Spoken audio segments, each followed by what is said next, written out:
After discussing the first function of management planning, today we will start the second function of management, that is organizing. Before knowing the meaning of organizing, we should know the meaning of organization. Organization is a group of people who will work together to achieve the organizational objective. Okay, who will achieve the organizational objective. Meaning of organizing. What is the meaning of organizing?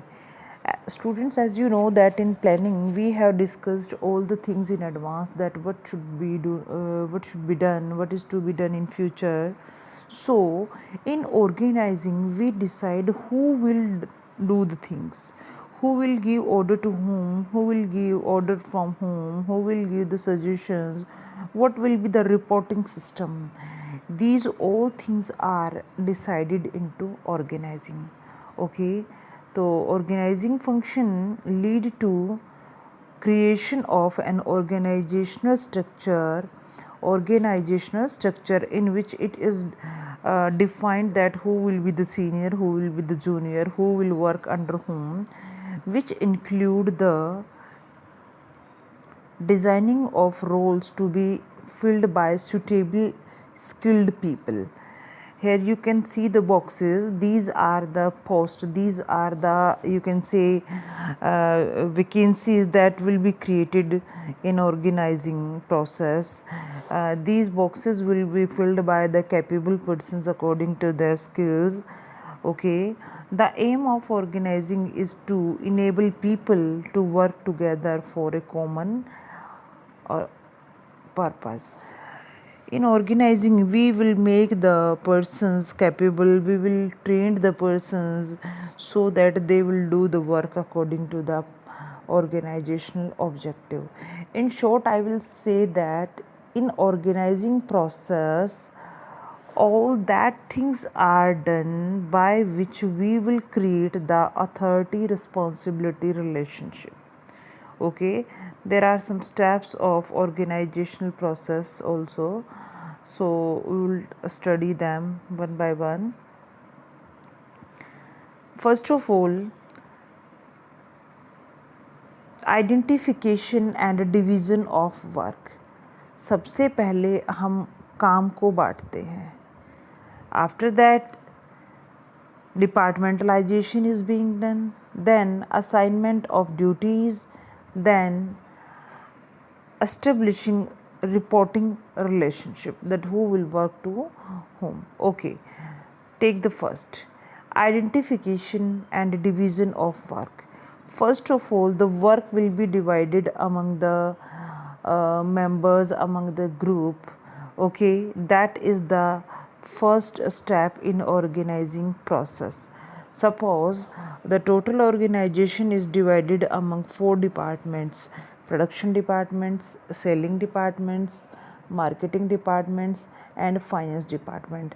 So these 4 groups are created, and this work is divided among these 4 groups. So in the organizing process these 4 departments will be created. Okay, the first step in the process of organizing involve identification and division of work. In accordance with the predetermined plan, the work is divided into manageable activities so that duplication of work can be avoided. The work should be divided accordingly so that the duplication of work can be avoided. It means that we will arrange the activities in that manner so that one work cannot be repeated by 2 or more persons. Okay, everyone will assign his or her work. Third, departmentalization. Once the work is divided into small activities, similar and related jobs are grouped together. The group is called departmentalization. As I told you recently that we have divided the group into the work into 4 parts: finance, marketing, production, and selling departments, you can say. So these 4 departments will be created now. Okay, like departmentalization on the basis of territory, products, etc. On the basis of services, it can be; on the basis of product, it can be. Now, in the third step, it is important to state clearly the work of different job positions and allocate work according to employees. Okay, now when the departments have been created, now the duties will be assigned to the particular employee. Suppose a sales manager will be given the duty to achieve the target sale. The production manager will be given the duty to produce the standard products, etc. Once departments are formed, individual departments are appointed for each department. Okay, when we have created the department, then one person will be the head of the department who will see all the foreseen activities of his department. Okay, after that, establishing authority and responsibility relationship helps to create. Okay, this is the part of that particular point. Okay, what happened in that assigning the duties? Okay, it create a authority and responsibility relationship. Now it is very clear that who will report to whom and who will give order to whom. No clash will be there, no confusion will be there. Okay, so this is that was the steps in the process of organizing. After reading the process of organizing, we will clear the importance of organization. Importance why important he it is organization. जो organizing हमारा है second function, why it is very important. So first is benefit of specialization. When the work is divided among the employees and one person is given a particular task, when he or she will repeatedly perform that task, they will become the expert of that particular job, and the organization will get the benefit of specialization. Okay, second, clarity in working relationship. Okay, as I told you that authority and responsibilities are clear. Now everyone is clear that who will give order to whom, and there will be no confusion in performing the duties.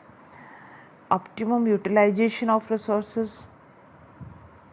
The when the work is done according to the planning, the duties are performed according to the authority and responsibility allocations, then there will be no chances of wastage of raw material, wastage of financial resources, wastage of natural resources, wastage of human resources, because everything will be allocated in advance.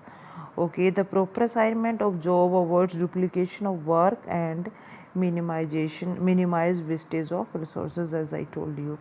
Effective administration. What do you mean by effective administration? Effective administration is that which get the objectives achieved, or we can say that which achieved the objective with effectively and efficiently.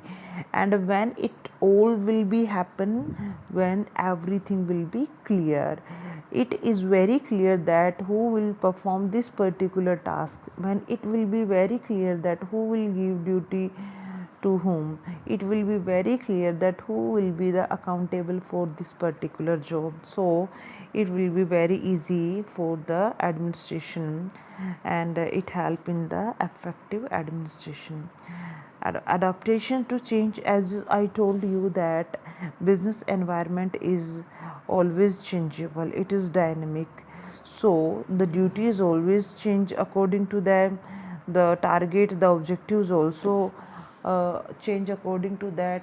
So if there is every person is clear about what to do in the changing situation, then it will be very easy to adopt the change. Development of personnel here indicate the employees. When a person will repeat a task again and again, he will become the expert, and he is getting training for the future also, so it will be very beneficial for their development. As a well designed organization structure encourages initiatives and relative thinking on part of employees, as I told you. Okay, so these were the importance of organizing. We will discuss the remaining chapter tomorrow. So thank you, bye.